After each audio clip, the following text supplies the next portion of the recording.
講笑就話婚禮唔緊要啦，做得唔係100%，你唔知噶嘛，可能會有第二段婚姻噶喎。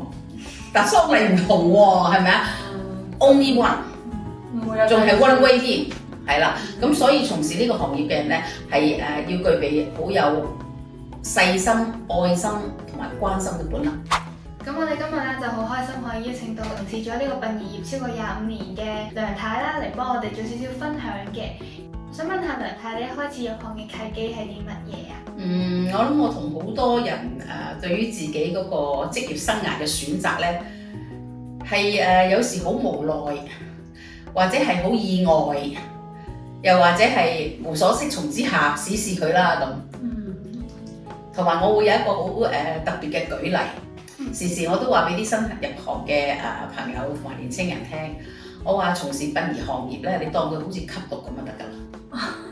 好新奇嘅一個比喻，係啦，點解會咁講？毒品對某一啲人嚟講咧係產生好大嘅好奇心，咁但係有啲咧就係拒絕，聽都唔想聽，但係有啲就抱住一種試下嘅態度，嗰個就係我啦。跟住就上癮啦。係啦。所以就不知不覺間入咗行25年，都非常犀利。超過25年㗎啦，係啊。咁個對我嚟講，覺得入一個行業，然後入咁耐，可能半世人都做緊呢個行業，係一件比較艱難嘅事情。有冇遇到過啲咩挑戰啊？嗱，我自己首先咧分析作為殯儀行業嘅從業員咧，首先咧你係要對於你嘅工作咧富有挑戰性，而且係覺得好有味道嘅。呢個第一。如果你中意一啲每日都好刻板式嘅工作，千祈唔好有壓力，千祈唔好有突然其來要解決嘅問題咧，呢個行業就唔啱你嘅。哦，即係要有急事。可以咁講啦嚇。例如咧，即係嗱，因為譬如你婚禮咁嚇，哇！啲花嚟到唔知突然間唔同咗色喎，咁你會覺得咦乜咁嘅咩咁？但係你唔會去專注嗰樣嘢唔開心，因為婚禮係一件好開心嘅事，你嘅情緒會去咗一啲令你好開心嘅嘢。可能時候你覺得會，哎呀點解你送啲色好似唔係我訂嗰隻嘅咁？即係但係你唔會覺得係一個遺憾咯。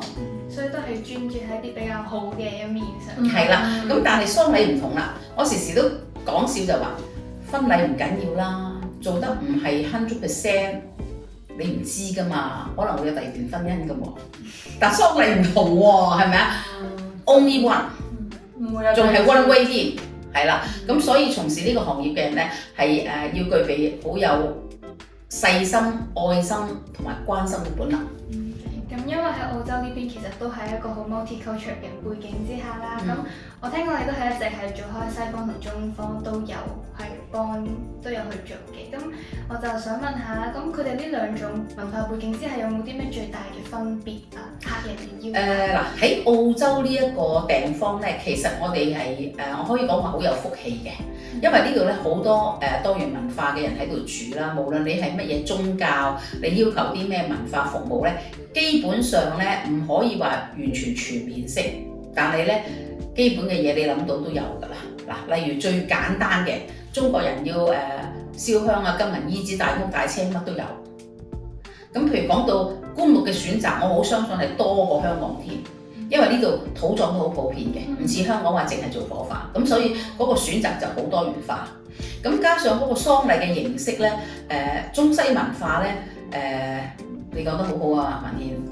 因為咧，我哋中國人喺外國要舉行一個喪禮咧，好多時有好多外在嘅因素去考慮，究竟我哋應該用咩儀式嗱？例如最簡單嘅就係話，好似我自己咁啦，我哋喺澳洲成居住咗50年㗎啦。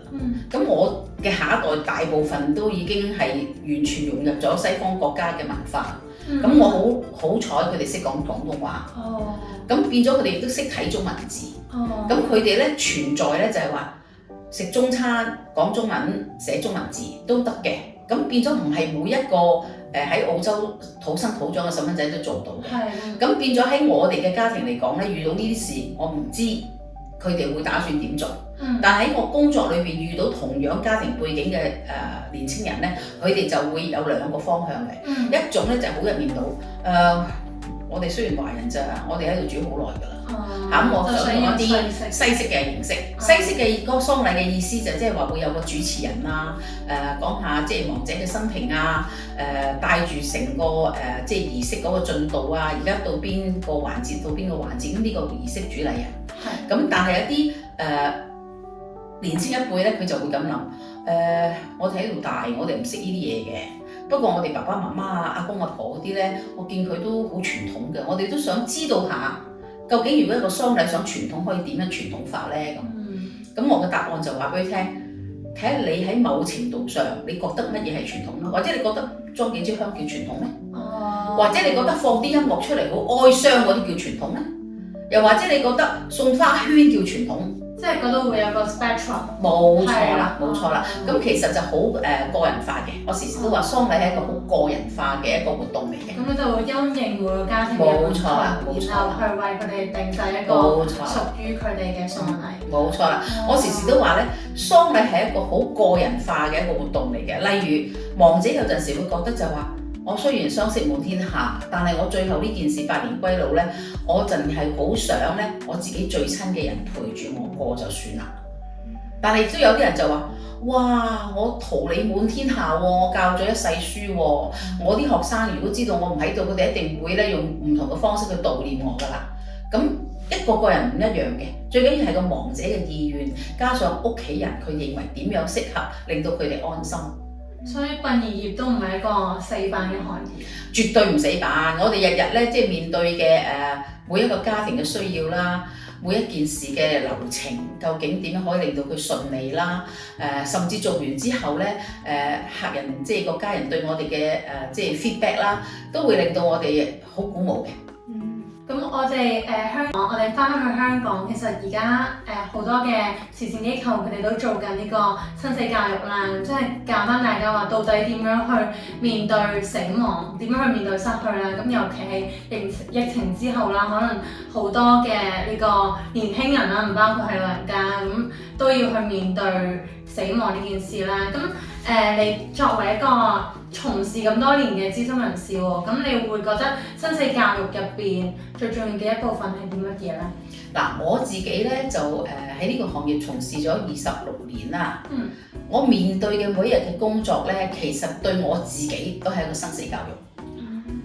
咁變咗我反而調翻轉，係啦，反而我調翻轉就覺得咧，即係如果要去廣泛去教育一啲咧，點樣去面對我哋親人嘅死亡，又或者點樣面對我哋如果喺個家庭裏邊去突然間要去接受死亡呢一個情況，應該用咩態度或者點樣去面對咧？我覺得呢個咧係有待社會人士嘅關注啦。同埋咧有好多志願機關或者係一啲志願嘅團體去做呢一方面嘅教育工作。咁我以前自己因為係有一個商業嘅身份喺度，咁所以咧我都喺前線咧我冇參與呢方面嘅工作嘅，我只不過喺後邊提供資料啊或者經濟上嘅支持。不過而家咧我係退咗休㗎啦，咁我已經冇咗一個商業嘅身份，咁我好相信我會好積極咁參與呢方面生死教育嘅服務啊，或者提供一啲殯儀行業嘅一啲資訊啊，甚至有啲家人面對痛楚嘅時候，佢哋唔知應該點做嘅時候，我都好歡迎佢哋同我聯絡，我俾一啲即係優質嘅資訊佢哋啦。咁我諗最重要嘅可能都係一啲嘅資訊，即係點樣去處理呢樣嘢，點樣去處理死亡，同埋最重要嘅可能都係聆聽。因為作為一個即係身邊有人離世嘅一個親友咧，聆聽咧其實對於傷痛嘅人士嚟講係一個最好嘅療愈。咁有陣時可能佢真係講嚟講去都係三幅被，但對佢嚟講係一個咧好重要嘅宣泄口嚟嘅。即係佢有人聽佢講，佢可以重複又重複咁去講，對佢係一個即係哀傷嘅 process 嚟嘅。要識得點樣去度過呢個哀傷嘅過程。我時時咧就舉一個例嘅，我就話嗱，譬如如果你面對一個人，佢失去咗佢至愛嘅媽媽，咁媽媽同女嘅關係其實都個個都唔同嘅。咁譬如你係一個獨生女，你同媽媽嘅相處咧，親如姊妹，親如好友，咁變咗佢嘅哀傷可能咧係比較長時間先可以適應。咁但係問題，如果作為一個親友喺佢身邊，甚至話我哋一個從業員有機會聽佢聆聽嘅時候咧，我覺得千祈唔好講一句説話就得啦，我明㗎啦，唔使講啦，我真係明嘅咧咁。即係我覺得呢樣嘢咧係最大忌嘅。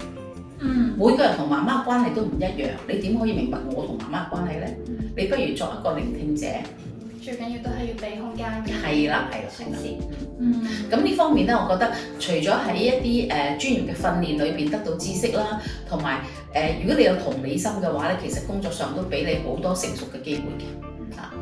我時時都話俾我哋啲年輕嘅同工聽，我話如果你入行俾心機做啊，你好快就成熟㗎啦。咁佢話咁我唔知好快老啊咁，我話心智上可以咁講，心智上可以咁講。係要不斷咁樣去面對突如其來嘅嘢，然後不斷去做反應，然後不斷去成長。係啦，嗱，例如咧，好似有一個後生女話俾我聽，佢話我今日見咗呢個 family 咧，我發覺咧佢真係太叻啦，識煮咁多餸嘅咁。咁我話咁你點啊？我連切番茄把刀我都反轉咗。即係呢個係好極端嘅比喻啦，不過係真人真事嚟嘅。咁佢就會覺得話，我真係要俾心機學下先得。係啦，最緊要係啦，人會成長。咁咧，我又講個笑話俾大家聽就係咧，我因為從事呢個行業咁耐啦，咁我個女咧就其實我從事呢個行業嘅時候咧，佢都係一個 teenagers 咧讀緊中學嘅女仔嚟嘅。咁有一日我翻嚟放工同佢分享，哎呀今日好慘啊，有個個案咧咁，因為有一個同佢同年嘅女仔嘅媽咪唔喺度，咁佢好難過，咁我就即係幫佢辦呢件事嘅時候，我都同佢講我有個女都同你咁嘅年紀，係嘛？我話你唔使太擔心嘅嚇，因為已經大個女㗎啦嚇，身邊好多人會錫你㗎咁翻嚟咧，我以為我講俾我女聽，我女會安慰下我，哎呀媽咪你唔好擔心啦，佢唔係啊，哎呀好在我媽未死啫。咁你其實就可以反映到咧，即係每個人面對一啲難題或者一啲哀傷咧，係有唔同嘅反應嘅。咁我哋從而咧希望喺無論你係一個從業員或者係一個身邊嘅親友，我哋都用一個即係好親切嘅關懷嘅心態就夠㗎啦。我哋唔好加意去批評佢啦，或者去刻意去幫助佢認為有用嘅嘢啦。要去明白每個人都係唔一樣嘅個體。係啦，俾啲時間佢啦。然後去聆聽同埋陪伴佢哋度過呢個哀傷嘅過程。係啦，就係咁樣啦。最緊要都係有同理心。係啦，咁我喺呢度都好想呼籲一啲年青嘅人，好似你哋咁啦，又叻女又靚女又讀飽書。其實呢個行業咧唔係一個咁難接受嘅行業嚟嘅，反而咧我覺得咧，如果你用一個同理心去接受呢個行業，去服侍一啲哀傷嘅家人咧，其實你得到嗰種滿足咧，真係唔係好似你做其他行業咁可以比較嘅咯。係嘛？可能你做醫生，你見到你從一個病患者慢慢帶佢恢復健康嗰種滿足感，但其實我哋仲弊，我哋要喺好短時間裏邊，佢由嚟見你，真係喊苦喊忽都無所適從，直至到佢整件事完成嘅時候，佢對你嗰種眼光同埋對你嗰種親切嘅感謝，由心而出嗰句多謝咧，其實係好滿足噶咯。俾唔俾到答案你啊？俾到啦。咁我哋今日都好多謝梁太同我哋嘅分享。